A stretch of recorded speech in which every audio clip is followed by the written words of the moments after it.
నీవు చూచుచున్నది పుస్తకములో వ్రాసి ఎఫెసు చెప్పాలి, స్ముర్ణ చెప్పండి అమ్మా, ఎఫెసు, స్ముర్ణ, పెర్గము, తుయతైరా, సార్దీస్, ఫిలదెల్ఫియా, లవదొకియా. చెప్పండి ఇప్పుడు 7 సంఘాలు చెప్పాలి గట్టిగా. ఆ, ఆ, ఆ, ఆ, ఆ, 7 సంఘాలు. ఈ 7 సంఘాలను గురించి ఈరోజు మనం జాగ్రత్తగా ఈ యొక్క ఉపవాస దిన కూడికలలో ధ్యానం చేయడానికి సిద్ధపడదాం. 7 సంఘాలకి ఎవరు రాస్తున్నారు? ఇది ఎవరు రాస్తున్నారమ్మా? వెరీ గుడ్, యోహాను గారు రాస్తున్నారు. వాస్తవానికి యోహాను గారు ఎవరు అని అంటే కొంచెం చరిత్రలోనికి వెళదాం. ఈ యొక్క ప్రకటన గ్రంథం యొక్క చరిత్రలోనికి వెళదాం. ఇది ఎప్పుడు రాశారు అని అంటే క్రీస్తు శకము 90వ సంవత్సరంలో రాశారు. ఇది క్రీస్తు శకం 90వ సంవత్సరంలో పద్మాసు ద్వీపంలో పరవాసిగా ఉన్నటువంటి యోహాను గారు రాశారు. ఈ 7 సంఘాలని ఎవరు స్థాపించారు? 7 సంఘాలని ఎవరు స్థాపించారు అని అంటే ఎవరు స్థాపించారు అమ్మా? వెరీ గుడ్, పౌలు గారు స్థాపించారు. పౌలు గారు ఎక్కడి నుండి స్థాపించారు అని అంటే ఎఫెసు పట్టణంలో ఉండి 7 సంఘాలను స్థాపించాడు. ఈ 7 సంఘాలు 7 ద్వీపాలు. ఇవి వాస్తవానికి ఈ 7 సంఘాలు 7 ద్వీపాలు. అయితే పౌలు గారు ఆ ప్రాంతాలకు వెళ్ళలే. ఎక్కడికి? తుయతైరాకు వెళ్ళలే, సార్దీస్కి వెళ్ళలే, తర్వాత లవదొకియాకి వెళ్ళలే, తర్వాత స్ముర్ణకి వెళ్ళలే, తర్వాత పెర్గముకి వెళ్ళలే, తర్వాత ఫిలదెల్ఫియాకి కూడా వెళ్ళలే. ఎక్కడికి వెళ్ళలే. కేవలము ఎఫెసు పట్టణములో ఉండి, ఎఫెసు పట్టణంలో ఒక పెద్ద ప్రేయర్ హాల్ ఉంది. ఎఫెసు పట్టణంలో ఒక పెద్ద ప్రేయర్ హాల్ ఉంది. ఆ ప్రేయర్ హాల్ పేరు ఎవరైనా చెప్పగలరా? ఆ ప్రేయర్ హాల్ పేరు ఎవరైనా చెప్పగలరా? అపొస్తలుల కార్యాల గ్రంథం 19వ అధ్యాయము 9వ వచనంలో ఆ ప్రేయర్ హాల్ పేరు ఉంది. చూడండి ఒకసారి. అపొస్తలుల కార్యాల గ్రంథం 19వ అధ్యాయము 9వ వచనంలో ఉంది ప్రేయర్ హాల్ పేరు. చదవండి.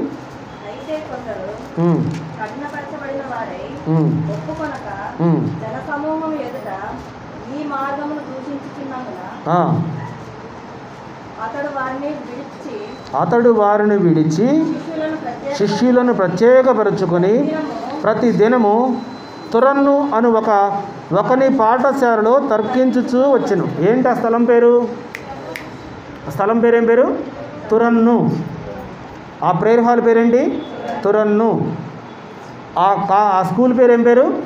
తురన్ను. చెప్పాలి, ఏం పేరు? తురన్ను అనే ప్లేస్ని అపొస్తలుడైన పౌలు ఏర్పాటు చేసుకొని ఆ ప్రాంతంలో ఉన్న ప్రజలందరికీ కూడా, ఏ ప్రాంతంలో? ఎఫెసు పట్టణంలో ఉన్న ప్రజలందరికీ కూడా వాక్యాన్ని చెబుతూ యేసుక్రీస్తే నిజమైన దేవుడు, ఆయనే లోకరక్షకుడు అని ఘంటాపదంగా బోధిస్తున్నాడు. ఈ ప్రాంతంలో అపొస్తలుడైన పౌలు ఎంతకాలం ఉన్నాడు అని అంటే ఇంచుమించు సుమారుగా 2 సంవత్సరాలు ఉన్నాడు అక్కడ. అంతకుముందు ఆ పట్టణానికి ఎవరెవరు వెళ్ళారు? అంతకుముందు అపొస్తలుడైన పౌలు కంటే ముందు ఆ పట్టణానికి సువార్త చెప్పడానికి ఎవరు వెళ్ళారు తెలుసా? అకుల, ప్రిస్కిల్లా వెళ్ళారు కానీ అక్కడ సువార్త చెప్పడం వాళ్ళ వల్ల కాలేదు. ఎందుకంటే ఎఫెసు పట్టణం అంతా కూడా విగ్రహారాధనతో నిండిపోయిన పట్టణం. తిరుపతి వెళ్ళి సువార్త చెప్పగలమా మనం? ఎందుకని? కొట్టి చంపేస్తారు అక్కడ చెప్తే కదా. ఎందుకంటే అక్కడ అన్ని దేవతల విగ్రహాలు ఉన్నాయి కదా. అట్లనే ఎఫెసు పట్టణం అడుగడుగునా temple. Temple city of India ఎక్కడుందో చెప్పండి? Temple city of India.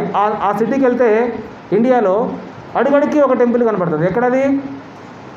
Bhubaneswar. ఒరిస్సాలో ఉన్నటువంటి Bhubaneswar temple city of India అంటారు దాన్ని. అయితే అలాంటిదే ఎఫెసు పట్టణం.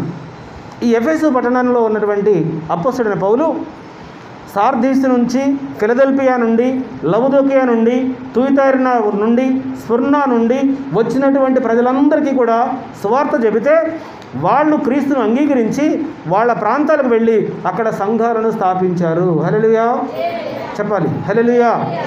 వాక్యము విని విడిచిపెట్టకుండా వాక్యాన్ని అంగీకరించినటువంటి వాళ్ళందరూ కూడా స్ఫుర్ణ, లవదోకియ, తుయితైరా, సార్దీస్ అనబడిన ప్రాంతాలకు వెళ్ళి అక్కడ సంఘాలను స్థాపించారు. కానీ పౌలు ప్రత్యక్షంగా అక్కడికి వెళ్ళి సంఘాలు స్థాపించలేదు. ఇది చరిత్ర. అయితే ఆ సంఘాలను స్థాపించింది పౌలు. ఆ సంఘాలను చివరి వరకు కాపాడుకుంది ఎవరయ్యారంటే అపొస్తలుడైనటువంటి యోహాను గారు. హల్లెలూయా. యోహాను గారు ఇంచుమించు 103 సంవత్సరాలు బ్రతికి అనేక సంఘాలకి ఉత్తరాలు రాసి అనేక సంఘాలను స్థాపించారు. యోహాను సువార్త రాసింది ఈ ఎఫెసు పట్టణంలోనే. యోహాను సువార్త ఎక్కడ రాశారు? యోహాను సువార్త రాసింది ఎఫెసు పట్టణంలోనే. అలాగనే 7 సంఘాలను బలపరిచింది యోహాను 3 పత్రికలు రాసింది ఎఫెసు పట్టణంలోనే. దీని ఆధారాలన్నీ కూడా ఉంటాయి మనకు. జాగ్రత్తగా మనం ఆలోచన చేస్తే కొంచెం చరిత్రలోనికి మనం వెళ్ళినట్లయితే ఎఫెసు పట్టణము ఇప్పుడు ఎక్కడుంది, ఎలా ఉంది చెప్పగలరు ఎవరైనా? ఎఫెసులో సంఘము, స్ఫుర్ణ సంఘము, లవదోకియా సంఘము, ఫిలదెల్ఫియా సంఘము, తుయితైరా సంఘము, ఈ 7 సంఘాలు ఇప్పుడు భూమి మీద ఎక్కడ ఉన్నాయి, ఏ ప్రాంతంలో ఉన్నాయి, ఏ భూభాగంలో ఉన్నాయి? ఇంతకుముందు కూడా చెప్పా ఈ విషయాలు. ఎక్కడమ్మా? టర్కీ అనబడిన ప్రాంతంలో ఉన్నాయి. టర్కీ దేశం తెలుసు కదా అందరికీ. టర్కీ దేశం, ఈ టర్కీ దేశము క్రీస్తు శకం 300 సంవత్సరాల వరకు డొమేషియన్ చక్రవర్తి అయ్యేంత వరకు కూడా 100% క్రైస్తవ దేశం. అది 100% క్రైస్తవ దేశం. అయితే ప్రపంచంలోనే పెద్దదైనటువంటి దేవుని మందిరాన్ని అక్కడ నిర్మించాడు. ఎందుకంటే అక్కడ 100% క్రైస్తవులు ఉన్నారు కాబట్టి అతిపెద్ద దేవుని యొక్క మందిరాన్ని అక్కడ ఏర్పాటు చేయడం జరిగింది. ఏర్పాటు చేసిన తర్వాత కాలక్రమేణా క్రీస్తు శకం 330 సంవత్సరంలో చక్రవర్తి క్రైస్తవ చక్రవర్తి ఆయన. ఇప్పుడు ఆ పేరుని ఏం పిలుస్తున్నారు? ఇప్పుడు ఆ స్థలానికి ఉన్నటువంటి పేరు ఏంటంటే ఇస్తాంబుల్ అనబడిన పేరు ఆ స్థలంలో పిలువబడుతున్నారు. ఇప్పుడు మనందరం పిలుస్తున్న పేరు ఇస్తాంబుల్. ఇస్తాంబుల్లో ఉన్న మసీదు ఒకప్పుడు దేవుని యొక్క మందిరం. జాగ్రత్తగా లేఖనాలు మనం ధ్యానించినట్లయితే, ఆలోచించినట్లయితే పరిశుద్ధ బైబిల్ గ్రంథముల నుంచి ఎందుకు ఈ సంఘము మార్చబడి దేవునికి వ్యతిరేక కార్యాలు జరుగుతున్నాయి? 18వ శతాబ్దం వరకు కూడా భారతదేశానికి వచ్చినటువంటి పెద్ద మిషనరీస్లో బాప్టిస్ట్ మిషనరీ వాడు అగ్రగణ్యులు. భారతదేశానికి ఎంతోమంది మిషనరీస్ వచ్చారు. ఆ మిషనరీస్లో లూథరన్ మిషనరీస్ ఉన్నారు, మెననైట్ మిషనరీస్ ఉన్నారు, సెవెంత్ డే అడ్వెంటిస్ట్ మిషనరీస్ ఉన్నారు, తర్వాత రోమన్ క్యాథలిక్ మిషనరీస్ ఉన్నారు. వీళ్ళందరూ ఒక ఎత్తు అయితే బాప్టిస్ట్ మిషనరీస్ ఒక ఎత్తు. వీళ్ళు ఆంధ్రప్రదేశ్ని కేంద్రంగా చేసుకొని ప్రపంచంలోనే అతిపెద్ద మందిరమైనటువంటి ఒక మందిరాన్ని కావలి పట్టణంలో కట్టారు. అప్పుడు 200 సంవత్సరాల క్రితం కావలి పట్టణంలో బాప్టిస్ట్ సంఘంలో ఉన్నటువంటి సభ్యత్వపు లాస్ట్ నెంబర్ ఎంత అంటే 8,000 మంది సంఘస్థులు ఆ సంఘంలో ఉండేవారు.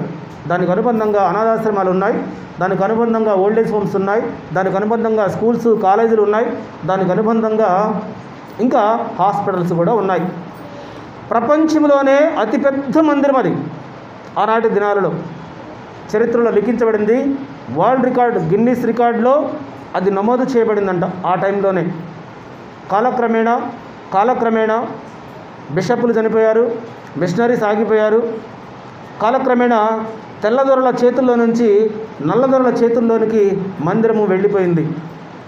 దీని తర్వాత ఇప్పుడు ఆ మందిరానికి ఉన్నటువంటి స్థలం ఎంత అంటే ఒకప్పుడు 323 ఎకరాలు ఉన్నటువంటి ఆ స్థలము ఇప్పుడు కేవలము 62 ఎకరాలకు వచ్చిందంట ఆ స్థలం. ఏమైంది అంటే దేవుని మందిరం పక్కనే కూడా ఒక సినిమా హాల్ నిర్మించడం జరిగింది. కావలి పట్టణ పరిసర ప్రాంతాల వాళ్ళు ఎవరైనా ఉంటే ఈ విషయాలన్నీ కూడా అర్థమవుతాయి. దేవుని మందిరం యొక్క స్థలంలోనే, కూతవేడు దూరంలోనే దేవుని మందిరంకు ఉన్న గంట మోగించినప్పుడు సినిమా హాల్లో కూర్చున్న వాళ్ళకు కూడా ఆ గంట వినపడుతుంది. అంటే అంత దగ్గరగా ఆ స్థలాన్ని ప్రైవేట్ వాళ్ళకి అమ్మేస్తే వాళ్ళు అక్కడ ఒక సినిమా థియేటర్ నిర్మించారు. చాలా విచారకరమైన విషయం. సరే, జాగ్రత్తగా ఆలోచన చేస్తే కాలక్రమేణా హాస్పిటల్స్ క్లోజ్ అయిపోయాయి, కాలక్రమేణా ఆ యొక్క స్థలాలన్నీ అమ్మేసుకున్నారు, కాలక్రమేణా ఇప్పుడు మిణుకుమంటూ ఆ దీపం వెలుగుతూ ఉంది. అయితే ఎందుకు ఈ విషయాలన్నీ మనం చెప్తున్నాము అని అంటే, ఎందుకు ఈ విషయాలన్నీ జ్ఞాపకం చేసుకున్నామంటే, జనగాం ఎంతమంది తెలుసు? జనగాం ఎవరికి తెలియదా? జనగాం తెలుసా తెలియదా? జనగాం తెలియదు ఎవరికి? మీరు ట్రైన్లో ఎట్లా వెళ్తారో? ఏ ఊరికి ట్రైన్లో వెళ్తారు కదా మీ ఊరికి? ఎటు నుంచి వెళ్తారు భయ్యా? కాజీపేట వెళ్ళరా? కాజీపేట వెళ్ళరా? వరంగల్ వెళ్ళరా? వరంగల్ వెళ్తారు. వరంగల్ తర్వాత కాజీపేట వస్తుంది, పెద్ద జంక్షన్. కాజీపేట తర్వాత జనగాం వస్తుంది కదా. జనగాం అనబడినటువంటి పట్టణంలో బాప్టిస్ట్ మిషనరీ వుండ్రుఫాల్ అనబడినటువంటి ఒక వ్యక్తి 200 సంవత్సరాల క్రితమే 150 ఎకరాలు సేకరించి పెద్ద మందిరాన్ని కడితే, ఆ మందిరము, ఆ హాస్పిటలు, ఆ స్కూలు, ఆ కాలేజ్ అంతా కూడా మన నల్లదొరలు ఏం చేశారంటే గీతాంజలి పబ్లిక్ స్కూల్కి అమ్మేశారు దాన్ని. ఒకప్పుడు వుండ్రుఫాల్ గారు దైవజనుడు అయినటువంటి మిషనరీ గారు ఉన్నటువంటి ఆ ఫోటో, పెద్ద హాల్ ఉన్నటువంటి ఆ ఫోటో తీసిపడేసి వాళ్ళు ఏం చేశారంటే ఇప్పుడు గణపతి విగ్రహాన్ని పెట్టారు. ఒకప్పుడు మిషనరీసు వారి త్యాగం యొక్క ఫలితము మన వాళ్ళు ఇలా దాన్ని చేసేసారు. వాళ్ళ యొక్క సమాధులు పందులకు ఆవాసయోగ్యంగా మారిపోయినాయి. ఇలా చెప్పుకుంటూ పోతే ఎన్నో. మెదక్ చర్చి మనందరికీ తెలుసు కదా. మెదక్ చర్చి యొక్క స్థలము దాదాపు 700 ఎకరాలు. ఇప్పుడు దాని స్థలం ఎంత అంటే 70-80 ఎకరాల కంటే ఎక్కువ ఉండదు. ఏమైపోయింది ఇదంతా అంటే, అందరూ నల్లదొరల పాలనలో అంతా కూడా కుచించుకుపోయింది. జాగ్రత్తగా ఆలోచన చేస్తే 7 సంఘాలు ఒకప్పుడు దేదీప్యమానంగా ఎలిగిన సంఘాలు, ఒకప్పుడు క్రైస్తవులతో విరజిల్లినటువంటి సంఘాలు, టర్కీ దేశం అంటేనే క్రైస్తవ దేశంగా వెలుగొందినటువంటి ఆ సంఘాలు ఈరోజు భూమి మీద కనుమరుగైపోయాయి. కారణాలు ఏమై ఉండొచ్చు? ఏమయ్యాయో యేసుక్రీస్తు మాటల్లో తెలుసుకుందాం. యేసుక్రీస్తు గారు చెప్తున్నటువంటి మాటలు ఏంటంటే, ప్రకటన గ్రంథం 2వ అధ్యాయము 2వ వచనాన్ని మనం చూద్దాం. ఎఫెసులో ఉన్న సంఘపు దూతకు ఇలాగు వ్రాయము. ఎఫెసులో ఉన్న సంఘపు దూత అంటే ఎవరు? సంఘపు దూత అంటే సంఘ పాస్టర్ గారు. సంఘపు దూత అంటే సంఘ యజమాని, సంఘాన్ని నడిపించేవాడు, సంఘ నాయకుడు. అదిగో నాయకుడికి ఈ ఉత్తరం రాయి. మీరు చాలా సింపుల్గా మనం చదువుకుంటున్నాం, కానీ 7 సంఘాలకి 7 ఉత్తరాలు రాశారు. ఎవరు? యోహాను గారు. దేన్ని రాశారు? ప్రకటన గ్రంథాన్ని రాశారు. ఈ ప్రకటన గ్రంథాన్ని యేసుక్రీస్తు నువ్వు 7 సంఘాలకి పంపించి లేఖలని చెప్పాడు. అర్థమవుతుందా అమ్మ? అర్థమవుతుందా? అంటే ప్రకటన గ్రంథాలు ఎన్ని ఇప్పుడు? 7 ప్రకటన గ్రంథాలు. 7 ప్రకటన గ్రంథాలని రాసి ఇప్పట్లాగా ఒకసారి రాసిన తర్వాత జిరాక్స్ చేయడానికి అవకాశం లేదుగా. లేదంటే అదేంటి కార్బన్ పేపర్ పెట్టి రాయడానికి అవకాశం లేదుగా. 7 సంఘాలకు పంపించాలంటే 7 పత్రికలు రాయాల్సిందే, వేరే మార్గం అప్పుడు లేదు.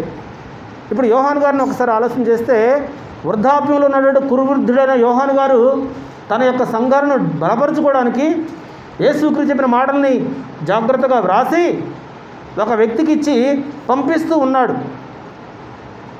ఎక్కడికి? తాను చూసినటువంటి సంఘాలైనటువంటి ఈ సంఘాలకి 7 ఉత్తరాలు రాసి పంపిస్తున్నాడు.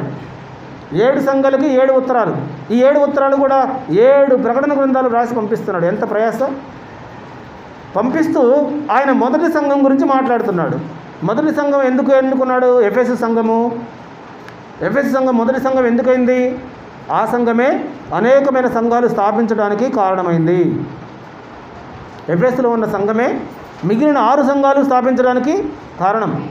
ఎఫెసు సంఘమే విత్తనం, ఎఫెసు సంఘమే చెట్టు, ఎఫెసు సంఘమే మూలం. ఈ ఎఫెసు సంఘానికి మొదటిగా ఉత్తరం రాస్తూ ఆ సంఘముల గురించి మాట్లాడుతున్నాడు ఆయన. చదవండి. 7 నక్షత్రములు తన కుడి చేత పట్టుకొని 7 దీపస్తంభముల మధ్య సంచరించువాడు చెప్పు సంగతులు ఏవనగా, నీ క్రియలను, నీ కష్టమును, నీ సహనమును నేను ఎరుగుదును. నీవు దుష్టులను సహింపలేవనియు, అపస్తులు కాకియే తాము అపస్తులమని చెప్పుకుని వారిని పరీక్షించి వారు అబద్ధికులను నీవు కనుగొంటివనియు, నీవు సహనము కలిగి నా నిమిత్తము భారము భరించి అలయలేదనియు నేను ఎరుగుదును. సంఘం యొక్క క్వాలిటీస్, సంఘం యొక్క క్వాలిటీ, సంఘం యొక్క క్రమశిక్షణ, ఆ సంఘానికి ఉన్నటువంటి తెగింపు, ఆ సంఘానికి ఉన్నటువంటి విశ్వాసం. యేసుక్రీస్తే అబ్బురపడ్డాడు, యేసుక్రీస్తే ఆశ్చర్యపోయాడు. సంఘంలో ఏం చూస్తున్నాడు ఆయన? మొదటిగా నీ క్రియలు చాలా బాగున్నాయి. అందుకే క్రియలు లేని విశ్వాసము మృతమని చెప్తుంది బైబిల్. క్రియలు కావాలి మనకి, మాటలు చెప్పటం కాదు, మాటలు చెప్పటం కాదు, ప్రార్థన చేసి వెళ్ళిపోవటం కాదు, క్రియలు కావాలి. సంఘంలో ఎప్పుడు కూడా క్రియలు లేకపోతే నేను విశ్వాసని అని అంటే ఆ విశ్వాసము మృతము, అది వ్యర్థము కదా.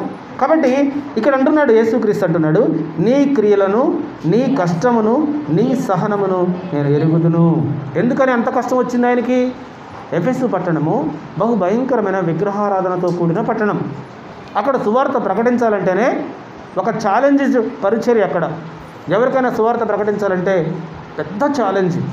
పౌలు గారు 2 సంవత్సరాలు పట్టింది ఆ సంఘంలో తను నిలబడడానికి. ఎలా ప్రకటించాడు? ఉదయం లేచి తన డేరాలు కుట్టుకునే తన పని చేసేసుకొని, డేరాలు కుట్టించుకోవడానికి తన దగ్గరకు వస్తారుగా, అయ్యా మాకు కొంచెం డేరాలు కుట్టివ్వండి. ఇప్పట్లాగా శాశ్వతమైన బిల్డింగ్స్ అప్పుడు ఉండేవి కావుగా, ముందుగా డేరాలు ఏర్పాటు చేసుకునేవాళ్ళు. కొంచెం మా పౌలు గారు వృత్తి డేరాలు కుట్టించుకోవడానికి దగ్గరకు వస్తారు కదా. ఏదైనా బట్టలు కుట్టించుకొని మన దగ్గరకు వస్తారుగా. వచ్చినప్పుడు యేసుక్రీస్తు గురించి చెప్పటం, కొంచెం ఆసక్తి కలిగిన తర్వాత ఆయన ఏం చేశాడంటే, ఇదిగో తురన్ను అనబడిన స్కూల్ ఉంది కదా, ఆ స్కూల్ దగ్గరకు రా, ఎవరికి చెప్పకు, నువ్వు ఒక్కడవేరా, నేను అక్కడ ఉంటా, నీకు ఇంకా లోతుగా వాక్యాన్ని వివరిస్తా అని వ్యక్తిగత సువార్త చేశాడు ఆయన. గుంపులుగా సువార్త ఆయన చేయలే. ఎందుకంటే ఎఫెసు పట్టణంలో ఒక భయంకరమైన విగ్రహ దేవత ఉంది. ఎవరామె? అర్తెమీ అనబడిన దేవత ఉంది. ఈ అర్తెమీ అనబడిన దేవత ఎవరయ్యారంటే నగ్న దేవత. ఈ నగ్న దేవత దగ్గరకు వచ్చి ఆరాధన చేయాలంటే అందరూ, స్త్రీ పురుషులందరూ కూడా సాయంకాలం వేళ అక్కడికి వచ్చి నగ్నంగా ఆమెను ఆరాధించాలి. బహు భయంకరమైన పాపం జరుగుతుంది అక్కడ. జరుగుతుంటుంటే పౌలు ఆ విషయాన్ని చూసి భరించలేకపోయాడు. అవునమ్మా, ఈ విషయాలను మనం ఎక్కడ చూస్తాం? అపోస్తలుల కార్యక్రమం 17వ అధ్యాయంలో చూస్తాం ఇవన్నీ. ఇప్పుడు అవన్నీ చదవద్దు, కానీ అక్కడ ఆ భయంకరమైన విషయాలను చూసిన తర్వాత ఆ అపోస్తలుడైన పౌలు పరితాపం పట్టలేకపోయాడంట. అంటే తన యొక్క హృదయం ఏమైపోయింది? ఈ భయంకరమైన పాపాన్ని చూసి ఓర్చుకోలేకపోయింది. వీళ్ళకి ఎలాగైనా దేవుని యొక్క ప్రేమను ప్రకటించాలి, ఎలాగైనా దేవుని గురించి వీళ్ళకి తెలియచెప్పాలి, ఈ భయంకరమైన పాపం నుండి వీళ్ళని విడుదల చేయాలి అని ఆ రోజే నిశ్చయించుకున్నాడు ఆయన. నిశ్చయించుకొని ఎలా సువార్త చెప్పాలని ఆలోచించి అక్కడే ఉండి తను డేరాలు కుట్టుకునేవాడిగా బ్రతుకుతూ, డేరాలు కుట్టుకుంటూ సాయంకాలం వేళ అలా బయటకు వెళ్ళి టీనో కాఫీనో సేవిస్తూ అక్కడ ఒక్కొక్కరితో మాట్లాడుతూ, ఒక్కొక్కరితో పరిచయం చేసుకుంటూ అలా 2 సంవత్సరాలు అక్కడ ఉండి సంఘాన్ని స్థాపించాడు. అయితే ఆ సంఘము విస్తరించింది. ఆ సంఘములో అనేక మంది చేర్చబడ్డారు. ఆ సంఘము యొక్క క్రియలు బాగున్నాయి. ఆ సంఘము ఎలా ఉందంట? క్రియలు బాగుంది. ఇంకా ఎన్నో కష్టాలు ఆ సంఘం అనుభవించింది. కష్టాలలో సహనాన్ని అనుభవించింది. కష్టాలు పడింది, క్రియలు బాగున్నాయి, సహనముతో ఉంది, అన్నీ బాగున్నాయి. ఇంకా ఒక అద్భుతమైన క్వాలిటీ ఏముందంటే, సంఘములో ఎవరైనా దుష్టులుంటే వాళ్ళని సంఘం సహించలేదంట. మంచి క్వాలిటీ కదా. సంఘములో మంచివాళ్ళు ఉంటారు, చెడ్డవాళ్ళు ఉంటారు. కానీ ఎఫెసు సంఘానికి ఉన్న ప్రత్యేకత ఏంటంటే, చెడ్డవాళ్ళు ఎవరైనా ఉంటే ఆ సంఘము సహించలేదు. నువ్వు చెడ్డ పని చేస్తున్నావు, నువ్వు సంఘానికి అర్హుడివి కాదు.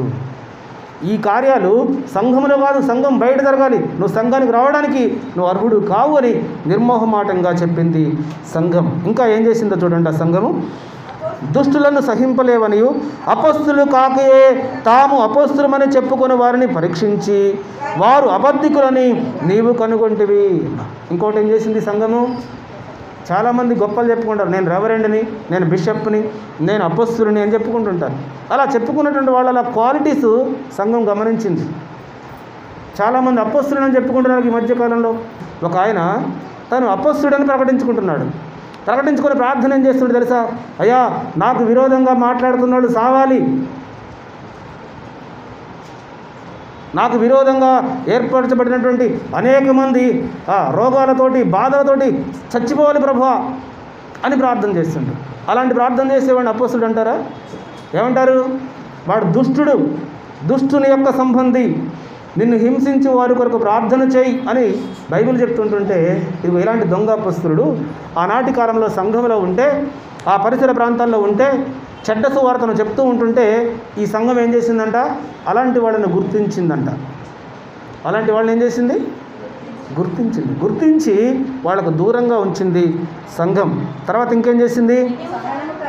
అమ్మా, నీవు సహనము కలిగి నా నామము నిమిత్తము భారము భరించి అలయలేదని కూడా నేను ఎరుగుదును. ఇంకా ఒక అద్భుతమైన క్వాలిటీ, సంఘానికి సహనము కావాలి, సంఘానికి ఓర్పు కావాలి. సహనము, ఓర్పు సంఘంలో ఉంటే ఇంకా అనేక మంది ఆ సంఘములో చేర్చడానికి, దేవుని యొక్క ప్రేమను గుర్తించడానికి, తెలుసుకోవడానికి ఇష్టపడతారు.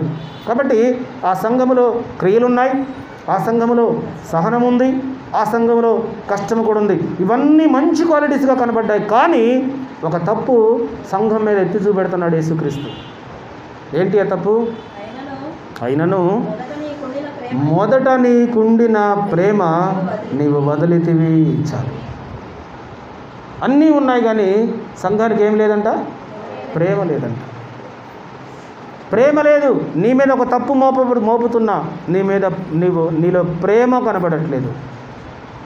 అసలు సంఘములో కనబడాల్సిందే ప్రేమ. సంఘములో కనబడాల్సిందే ప్రేమ, ఆప్యాయత, అనురాగం సంఘంలో కనబడాలి. ఒకరినొకరు ప్రేమించుకోవాలి, ఒకరి ఎడల ఒకరు ప్రేమ కలిగి ఉండాలి. చూడండి ఆ మాటలు, చూడండి ఒకసారి. కొరింథీ రాసిన మొదటి పత్రిక, అపోస్తలుడైన పౌలు కొరింథీ సంఘానికి రాసినటువంటి మొదటి పత్రిక 13వ అధ్యాయము 2వ వచనాన్ని చూద్దాం. 13వ అధ్యాయము 2వ వచనం.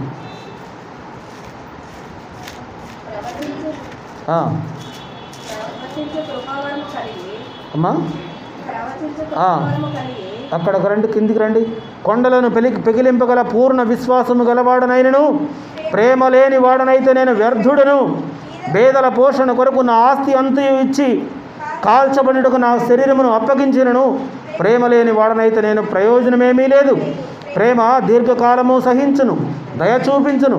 ప్రేమ మత్సరపడదు, ప్రేమ డంబముగా ప్రవర్తించదు, అది ఉప్పొంగదు, అమర్యాదగా నడవదు, సప్రయోజనము కోరుకోదు, విచారించుకొనదు, త్వరగా కోపపడదు, అపకారము మనసులో ఉంచుకొనదు, దుర్నీతి విషయమై సంతోషపడక సత్యమునందు సంతోషించును, అన్నిటినీ తాళును, అన్నిటినీ నమ్మును, అన్నిటినీ పరీక్షించును, అన్నిటినీ ఓర్చును.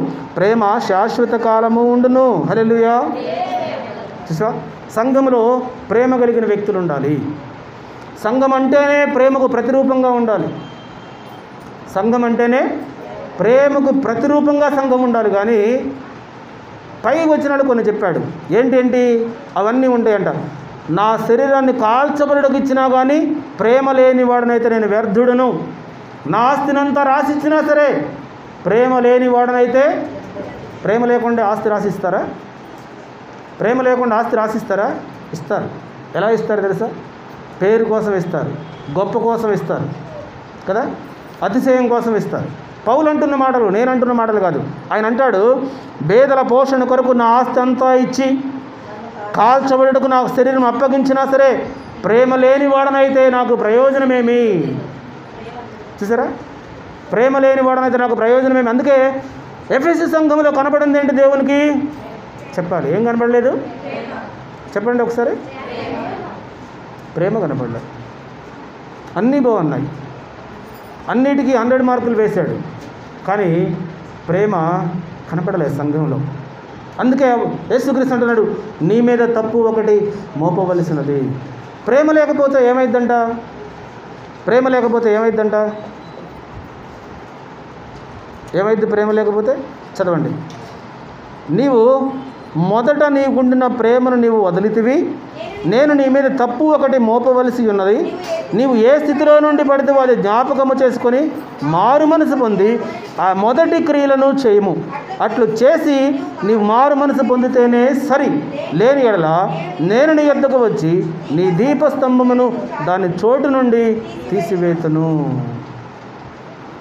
ప్రేమ లేకపోతే ఏమైందంట? నీ దీపస్తంభాన్ని నీ వద్ద నుండి తీసి వేస్తా. ఏంటి దాని అర్థం ఏంటి? ఒకప్పుడు ప్రపంచంలోనే అతిపెద్ద సంఘం, అది ప్రపంచంలోనే అతిపెద్ద మందిరం అక్కడ. కానీ క్రీస్తు శకం 330లో ఆ చర్చ్ ఏమైపోయింది? మసీదుగా మార్చబడింది. దాని దీపస్తంభం దాని దగ్గర నుండి తొలగించబడింది. కారణం ఏంటి? ప్రేమ లేదు. అన్నిట్లో బాగానే ఉన్నాయి. ఇచ్చే విషయంలో ఉన్నారు, ప్రార్థించే విషయంలో ఉన్నారు, పరిచర్య చేసే విషయంలో ఉన్నారు, సహనంలో, ఓర్పులో, అన్నిటిలో బాగున్నారు. కానీ ప్రేమ, ఎలాంటి ప్రేమ లేదంటే దాంట్లో. మొదటి ప్రేమ ఎలాంటి ప్రేమ? అది మొదటి ప్రేమ ఎలా ఉంటుంది?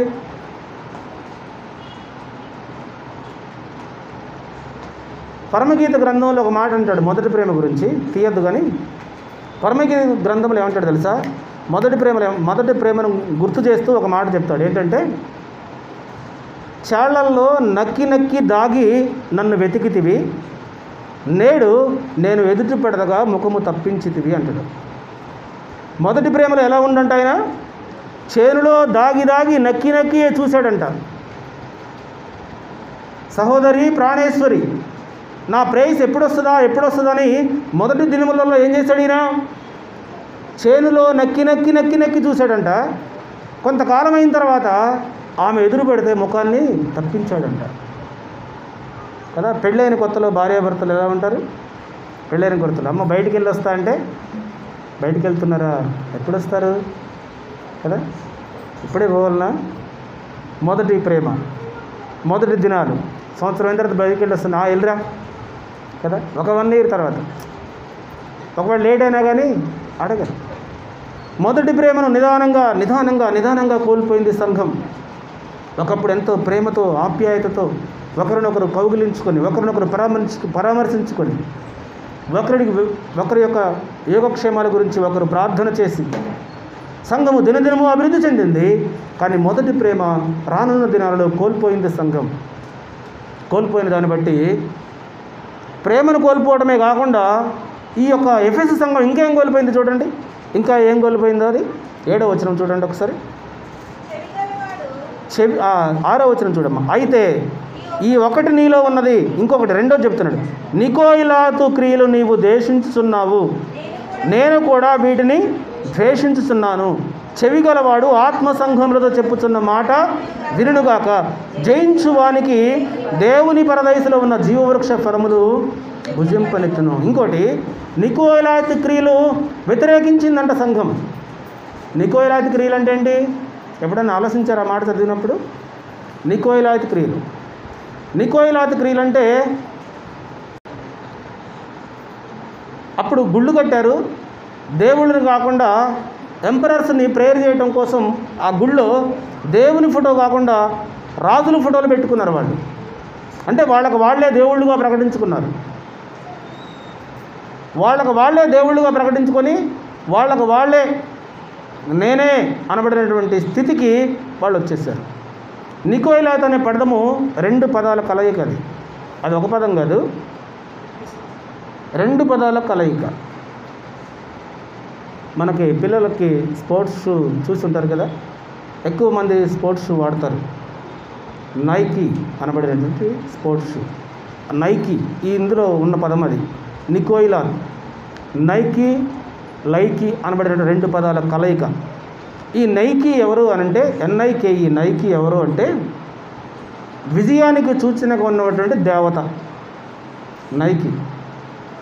నైకీ అని రాసి దాని కింద టిక్ మార్క్ వేస్తారు కదా షూస్ మీద. విజయానికి చిహ్నంగా విజయాన్ని వరించే దేవత.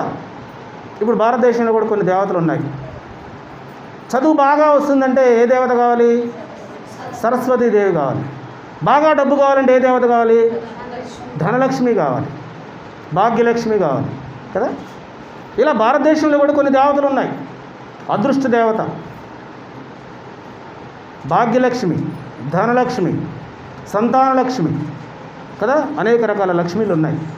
అట్లనే ఆనాటి కాలంలో కూడా విజయానికి సూచనగా ఒక దేవత, ఈ దేవత పూనుకుంటే, ఈ దేవతకు ప్రార్థన చేస్తే విజయం తథ్యం, విజయం నీకు చేకూర్చుదు అని చెప్పేసి ఆ దేవత పేరు నైకి. కంపెనీ వాళ్ళు ఆ దేవత పేరును దానికి పెట్టారు. అందుకే స్పోర్ట్స్ రంగంలో ఎక్కువగా ఉండే వాళ్ళకి ఈ షూను ప్రజెంట్ చేస్తారు, ఈ షూని ఇస్తారనమాట. ఈ షూ వేసుకొని నువ్వు ప్రాక్టీస్ చేస్తే, ఈ షూ వేసుకొని పరుగు పందెంలో పాల్గొంటే నువ్వేమైపోతావు? విజయం నీకు తథ్యం, ఎందుకంటే ఈ షూ వేసుకున్నావు కాబట్టి. అయితే అప్పుడు విజయానికి సూచనగా ఉన్న దేవతను వాళ్ళు అక్కడ ఆరాధించారు. వాళ్ళు ఎక్కడమ్మా? ఎఫెసు పట్టణంలో ఆరాధించారు. అయితే ఈ ఎఫెసు పట్టణంలో ఉన్న ఎఫెసు సంఘం ఏం చేసింది? ఆ పట్టణమంతా ఆరాధిస్తున్నారు, కానీ ఈ సంఘము ఆ క్రియలను వ్యతిరేకించింది. వెరీ గుడ్, శబాష్. నేను ఏదైతే వద్దనుకుంటున్నానో దాన్ని నువ్వు కూడా వ్యతిరేకించావు. ఈ విషయంలో నువ్వు బాగానే ఉన్నావు. నికోయిలాతు క్రియలను నీవు ద్వేషిస్తున్నావు. వాళ్ళ క్రియలు ఎలా ఉంటాయంటే, కొన్ని సంఘాలు ఎలా తయారయ్యాయి ఇప్పుడు మన దగ్గర ఉన్నటువంటి పరిస్థితులు, అప్పుడు ఎఫ్ఎస్సిలో ఉన్న పరిస్థితుల్ని కంపేర్ చేద్దాం. అమ్మ బైబిల్ చదివా మా పాస్టర్ గారు పంపించిన వాక్యం చదివారు. బైబిల్ని పక్కన పెడతారు, పాస్టర్ గారు ఏది చెప్తే అది చేస్తారు కదా. పాస్టర్ గారు అంటే సంఘంలో పాస్టర్ గారే మెయిన్. ఇక పాస్టర్ గారు ఏది చెబితే అదే. మా పాస్టర్ గారు ఏమన్నంటే మేము ఊకోం. మా పాస్టర్ గారు ఏది చెప్తే అదే కరెక్ట్. పాస్టర్ గారి ఫోటోలు ఇండ్లలో తగిలించుకోవటం, పాస్టర్ గారి ఫోటోలు సెల్ ఫోన్లో డీపీలుగా పెట్టుకోవటం, పాస్టర్ గారు ఏది చెబితే అదే తప్ప వీళ్ళకి బైబిల్ ఏం చెప్తుందో అవసరం లేదు. సంఘం యొక్క క్రియలేంటో అవసరం లేదు. నికోయిలాతి క్రియలు అన్నమాట ఇవి. నికోయిలాతి అంటే వాళ్ళని సొంతంగా దేవుళ్ళుగా ప్రకటించుకొని మేమే ముఖ్యం, బైబిల్ పక్కన పెట్టి బైబిల్లో ఉన్నదంతా నేనే చెప్తా అని మొదటి శతాబ్ద కాలంలో తప్పుడు బోధనను ప్రజల్లోకి చొప్పించినట్లుగా ఇప్పుడు కూడా కొన్ని సంఘాల్లో తప్పుడు బోధనలు చొప్పిస్తూ ఉన్నారు. తప్పుడు బోధన చొప్పిస్తూ ప్రజలను వాళ్ళ వైపు ఆకర్షించుకుంటున్నారు. ప్రజలందరూ ఏమైపోయారంటే బైబిల్ని, యేసుక్రీస్తును పక్కన పెట్టేసి ఇప్పుడు వాళ్ళనే సేవకులనే కొంతమంది ఫాలోవర్స్గా మారిపోతున్నారు. నికోయిలాతి క్రియలు అంటే ఇవి. నికోయిలాతి క్రియలు వాళ్ళు సొంతంగా కొన్ని రూల్స్ ఫాలో చేసి, మొదటి శతాబ్ద కాలంలో డొమేషియన్ చక్రవర్తి తర్వాత మరొక చక్రవర్తి వచ్చాడు. ఈయన ఏం చేశాడంటే బైబిల్స్ అందరి దగ్గర ఉన్న బైబిల్స్ అన్నిటిని బ్యాన్ చేసేసి, బైబిల్ మొత్తం మేము చదివేశాం, ఇప్పుడు బైబిల్లో ఏమున్నదో అది మీకు చెప్తాం అని చెప్పి కొన్ని చట్టాలు తయారు చేశారు ఆయన. బైబిల్ను చదవకుండా చేసి, బైబిల్ను ప్రజలకు తెలియకుండా చేసి, సొంతంగా కొన్ని చట్టాలను తయారు చేసి, సొంతంగా కొన్ని పద్ధతులను తయారు చేసి అవే ప్రజల్లోకి వదిలేసి, వీటిని మీరు పాటిస్తే చాలు, మీరు ఏదైనా పాపం చేసినట్లయితే, ఏదైనా దోషం చేసినట్లయితే ఈ పాపానికి ఇంత వెల, ఈ పాపానికి ఇంత వెల అని చెప్పి వెలను నిర్ణయించి దాన్ని సంఘంలో పాస్టర్ గారికి అప్పచెబితే నీ పాపాలు క్షమించబడతాయి. మర్డర్ చేస్తే ఇంత వెల, వ్యభిచారం చేస్తే ఇంత వెల, మోసం చేస్తే ఇంత రేటు. ఇలా బైబిల్ని పక్కన పెట్టి మొదటి శతాబ్ద కాలంలోనే 300-200 మధ్య కాలంలో వచ్చినటువంటి ఎంపరర్స్ అందరూ కూడా ఇట్లా చేశారు. ఇవి నికోయిలాతి క్రియలు. కొంతమంది ఏం చెప్తున్నారు, ఇప్పుడు బొట్టు పెట్టుకోండి తప్పులేదు, మరి కొంతమంది ఏం చెప్తున్నారు, బొట్టు తీసేయండి కదా. బైబిల్లో కాకుండా సొంత ఇష్టాలను చెప్పి స్వచిత్తను నెరవేర్చుకోవడానికి ప్రయత్నం చేస్తే అది నికోయిలాతి క్రియలు. 1000 రూపాయలు కానుక తీసుకొచ్చింది పాస్టర్ గారి దగ్గరికి. అమ్మ ఎంత? 1000 రూపాయలు తీసుకొచ్చాము. ఎక్కడి అమ్మ? ఆల్రెడీ దశమ భాగం వచ్చేస్తుందా, ఈ 1000 రూపాయలు ఎక్కడి అంటే, ఆ 1000 రూపాయలు ఏదో అక్రమంగా సంపాదించింది, దాంట్లో తెచ్చావు కాబట్టి ఓకే, దేవుని దగ్గర తెచ్చావు కాబట్టి అది కూడా పవిత్రమైపోతుంది, అది కూడా తప్పేం కాదు.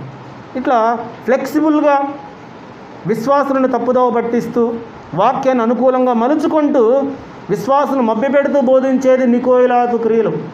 ఈ నికోలాయితు క్రియలు ఎవరు వ్యతిరేకించారు? ఎవరమ్మా? ఎఫెసీ సంఘం వ్యతిరేకించింది. అన్నీ బాగున్నటువంటి సంఘం ప్రేమ చూపించటంలో పడిపోయింది, ప్రేమను కనపరచటంలో పడిపోయింది, ప్రేమించే విషయంలో తప్పిపోయింది. అందుకే దేవుడు అన్నిటినీ చూస్తాడు మన విషయంలో. అన్నిటి కేవలం ప్రార్థన చేస్తాను, కేవలం పాటలు పాడతాను, కేవలం కానుకలు మాత్రమే ఇస్తాను, కేవలం కొన్ని మాత్రమే చేస్తాను అని అంటే కొన్ని దేవుడు తన లిస్టును పెట్టాడు కదా, ఆ లిస్టులో ఉన్న అన్నీ చూస్తాడు. ఏ ఒక్కటి తప్పిపోయినా ఇదిగో ఇక్కడ చెప్తున్నాడు, ఆ ఒక్కటి నీకు కొదువుగా ఉంది. ఏ ఒక్కటి? మొదటి ప్రేమ. సంఘంలో చేర్చబడినప్పుడు ఎలా ఉంటాం? చాలా ఉజ్జీవంగా, ఉత్సాహంగా కదా ఉంటామా? ఉండమా? రాను రాను రాను రాను మెల్లమెల్లగా ఏమైపోతాం? అన్నిటికీ దూరం అయిపోతాం. అంటే దేవుడు పరిశీలించే విధానం ఎలా ఉంటుందనంటే, మనకి మనం సమర్థించుకుంటాం, మన అనుకూలతను బట్టి, మన అవసరతను బట్టి, మన యొక్క విశ్వాస పరిణామమును బట్టి మనకి కరెక్ట్ అనిపిస్తుంది. కానీ దేవుడు దేన్ని కూడా యాక్సెప్ట్ చేయడం. చిన్న లోపం ఉన్నా సరే దాన్ని ఎత్తి చూపిస్తాడు దేవుడు. అది చిన్న లోపం, మన దృష్టికి ఏంటది? చిన్న లోపం. మన దృష్టిలో చిన్నదే, కానీ దేవుని దృష్టిలో పెద్దది. అందుకే ఎఫెసీ సంఘం ఎంతో కష్టపడిన సంఘం అది. ఈ ఒక్క సంఘం ద్వారా ఎన్ని సంఘాలు స్థాపించబడ్డాయి? 6 సంఘాలు స్థాపించబడ్డాయి. దీంతో కలిపి 7, 6 సంఘాలు స్థాపించబడ్డాయి. ఉజ్వలంగా ఉవ్వెత్తున ఎగిసిపడిన కెరటం వలె ఆ ప్రాంతాలన్నీ కూడా క్రైస్తవ జ్వాల రగిలించబడింది. క్రీస్తు కొరకు ఆత్మలు సంపాదించారు. మాన ప్రాణ ధనం అన్నిటినీ నష్టపరుచుకున్నారు. కొంతమంది చంపబడ్డారు, కొంతమంది సింహాలకు ఆహారంగా వేయబడ్డారు, మరి కొంతమంది కాల్చబడ్డారు. ఎన్నో రకాలుగా సంఘం హింసలకు గురైపోయింది. సంఘంలో అన్నీ ఉన్నాయి, కానీ కేవలం ప్రేమ లేనందువల్ల ఆ సంఘం పతనమైపోయింది. కేవలం ప్రేమ లేనందువల్ల ఆ సంఘం ఎత్తబడే గుంపులో ఈరోజు ప్రపంచపటంలో సంఘమే లేకుండా అయిపోయింది. టర్కీ దేశం అంతా కూడా ఇస్లామిక్ దేశంగా అవతరించింది. జాగ్రత్తగా ఆలోచించేద్దాం. 7 సంఘాల్లో 2 సంఘాలు తప్పులు ఉన్నాయి, ఒప్పులు ఉన్నాయి. మరి 2 సంఘాలు 100% పర్ఫెక్ట్గా ఉన్నాయి. మరి 2 సంఘాలు అటు ఇటు కాకుండా ఉన్నాయి. 7 సంఘాల్లో 5 సంఘాలు లోపభూయిష్టంగా ఉన్నాయి, కానీ 2 సంఘాలు మాత్రం పర్ఫెక్ట్గా ఉన్నాయి. ఆరాధించే విషయంలో, ప్రార్థించే విషయంలో, ఆత్మను సంపాదించే విషయంలో, అన్ని విషయాల్లో పర్ఫెక్ట్గా ఉన్నాయి. ఆ 2 సంఘాలు ఏంటో చూద్దాం. రేపు ధ్యానం చేద్దాం ఆ 2 సంఘాల గురించి. ఈ 6 రోజులు అనగా శనివారం వరకు ఈ యొక్క ప్రకటన గ్రంథంలో ఉన్నటువంటి 7 సంఘాలని ధ్యానం చేద్దాం. ఆ 7 సంఘాలున్న లోపాలు ఉంటే మనం సరి చేసుకుందాం. ఎందుకంటే ఏ చిన్న లోపాన్ని కూడా దేవుడు యాక్సెప్ట్ చేయలేదు. ఏ చిన్న లోపం ఉన్నా సరే దేవుడు ఖచ్చితంగా ఎత్తి చూపెట్టాడు. ఇదిగో నీవు దేవుని యొక్క సన్నిధికి చేరలేకపోతున్నావు, నిన్ను పరలోకానికి ఎత్తలేకపోతున్నావు, కారణం ఏంటి తెలుసా? ఇదిగో ఈ లోపం నీలో ఉంది అని దేవుడు సవరిస్తున్నాడు. ఎందుకు ఇవి రాయబడ్డాయనంటే, ఈ యుగమందున్న మనకి బుద్ధి కలుగుటకై ఇవి వ్రాయబడ్డాయి. రాబో తరానికి బుద్ధి కలగడానికి. దేనికమ్మా? చదువుకొని బాగుంది పాస్టర్ గారిని వెళ్ళిపోవడానికే కాదు, చాలా బాగుంది పాస్టర్ గారు అనడానికే కాదు, పాస్టర్ గారికి మార్కులు వేయడానికే కాదు. దేనికోసం? బుద్ధి కలగడానికి. ఆ మాటలు ఉన్నాయి, రేపు చూపిస్తావన్నీ. ఎందుకున్నాయి బైబిల్ గ్రంథములు అంటే, రాబోవు మనకి ముందు తరానికి బుద్ధి కలగడానికి ఇవి రాయబడ్డాయి. కాబట్టి బుద్ధి కలిగి వాక్యాన్ని నేర్చుకుందాం. అప్పటి వరకు దేవుని యొక్క కృప మనకు తోడే ఉండును గాక. ప్రార్థన చేసుకుందాం, కళ్ళు మూసుకుందాం. చెప్పబడిన వాక్యం కొరకు మన మధ్యలో సహోదరుడు జేమ్స్ గారు ప్రార్థన నడిపిస్తారు.